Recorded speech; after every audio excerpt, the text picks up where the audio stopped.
पीर तरीकत आफेद मौलाना रिजवान अल कादरी साहब के। अस्सलामु अलैकुम व रहमतुल्लाहि व बरकातुहू। সকলকে ঈদ মোবারক, ঈদ মোবারক, ঈদ মোবারক। আসলে কথা অনেক হয়ে গেছে, সময় কম। আমরা এসেছি নবী করিম সাল্লাল্লাহু আলাইহি ওয়াসাল্লামের মিলাদুন নবীতে। ঠিক কিনা? ঠিক কিনা?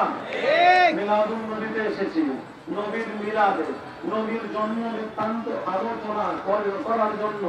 নবীর যে আগমন হয়েছে, ওনার মতন কারো আগমন হয়েছে? কারো আগমন হয়েছে?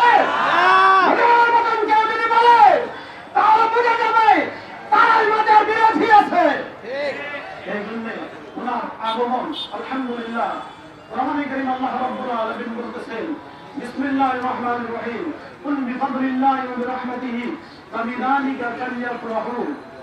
হাবিব, আপনি বলে দিন তারা আল্লাহ রাব্বুল আলামিনের সকল মুসলমানকে আল্লাহ রাব্বুল আলামিনের ফজল এবং রহমত পেয়ে এটা তারা যেন মহা খুশি আনন্দ করে। বলেন সুবহানাল্লাহ। আমরা আহলে সুন্নাত ওয়াল জামাত নবীর আগমনে আমরা খুশি করি, নবীর জন্ম বৃত্তান্ততে আমরা খুশি করি, এই জন্য আমরা মিলাদ করি। যারা মিলাদের বিরোধিতা করে তাদের সাথে আমাদের কোনো সম্পর্ক থাকবে? সম্পর্ক নাই। এই জন্য জশ্নে জুলুস আমরা করি, আনন্দ করি। মা আমিনা রাদিয়াল্লাহু তাআলা আনহা তিনি বলতেছেন, নবী করিম সাল্লাল্লাহু আলাইহি ওয়াসাল্লাম যেদিন দুনিয়ার বুকে আগমন করবে, আমার ঘরে কোনো বাতি ছিল না, কোনো লাইট ছিল না। যেদিন মুহাম্মদ রাসূলুল্লাহ সাল্লাল্লাহু আলাইহি ওয়াসাল্লাম যখন দুনিয়ার বুকে উনি আগমন করেছেন, মা আমিনা নবীর মা বলতেছেন, আমার গোটা ঘরটা আলোকিত হয়ে গেছে। ইভেন শুধু ঘর না, বরঞ্চ আমি নিজের বাসা থেকে বস্ত্র বড় বড় পোশাকগুলো আমি নবীর নূরের লাইটে নিজ চর্মে চোখে আমি দেখতে পাচ্ছি না। বলেন সুবহানাল্লাহ। এই জন্য আমরা মিলাদুন নবী করি।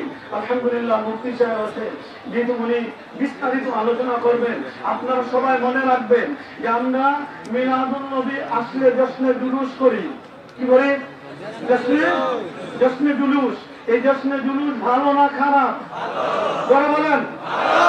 কোরআনে এবং হাদিসে খুঁজে, কিন্তু অন্ধরা পায় না।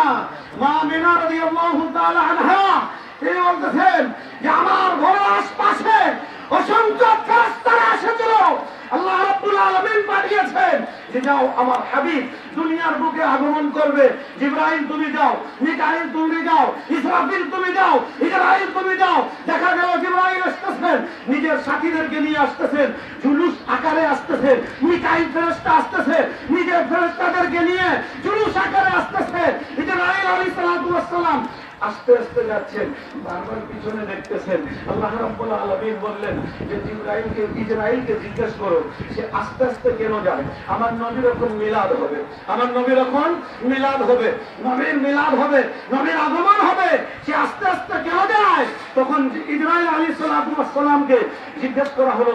তখন ইসরাইল মালাকুল মউত সে বলতেছে যে আল্লাহ, আপনি কি আমাকে ডিউটি দিয়েছেন, খুব কড়া ডিউটি, খুব কড়া ডিউটি। এই জন্য আমি এখন ভাবতেছি আমার ডিউটি দিকে যাব না নবীর আগমনের মিলাদুন নবীর দিকে যাব। তখন আল্লাহ রাব্বুল আলামিন বলেন যে ইসরাইল শুনো, আজকে তুমি যে তোমার জন্য আজকে একটা অফার, নবীর মিলাদুন নবীর খাতিরে তোমার একটা অফার আছে। আজকে কোন মানুষকে তুমি আজকে আত্মা বের করবা না, নবীর মিলাদুন নবীর খাতিরে সকলকে আজকে আমি জিন্দা রেখেছি। বলেন সুবহানাল্লাহ। নবীর আগমনের খুশিতে যদি আল্লাহ রাব্বুল আলামিন মালাকুল মউত ফেরেশতাকে বলেছেন যে আজকে আত্মা বের করা তুমি বন্ধ করো, আজকে কারো আত্মা বের করবে না। যেহেতু তুমি যদি বের করো তাহলে অনেকের বাবার আত্মা বের করবা, ছেলে কাঁদবে, মেয়ের বের করবা, বাবা কাঁদবে, দাদার বের করবা, কোথা কাঁদবে, বিয়ে আত্মীয় স্বজন কাঁদবে। আমি আল্লাহ এটা চাই না যে আমার হাবিব দুনিয়ার বুকে আগমন করবে কারো বাসায় কান্না কাটি হয়। আমি আল্লাহ আজকে নবীর মিলাদের খাতিরে সকলকে আমি জীবিত রাখলাম, তোমার ডিউটি আজকে ছুটি দিলাম, যাও নবীর মিলাদে আগমনের খুশিতে ফেরেশতাদেরকে নিয়ে জশ্নে জুলুস আকারে মা আমিনার ঘরে নিয়ে যাও। বলেন সুবহানাল্লাহ। এই জন্য আমরা জশ্নে জুলুস করি। আলহামদুলিল্লাহ বললাম আলহামদুলিল্লাহ এটা বলতে হয়, যেহেতু ঈদ আছে, ঈদ বারবার আসে, খুশি আছে।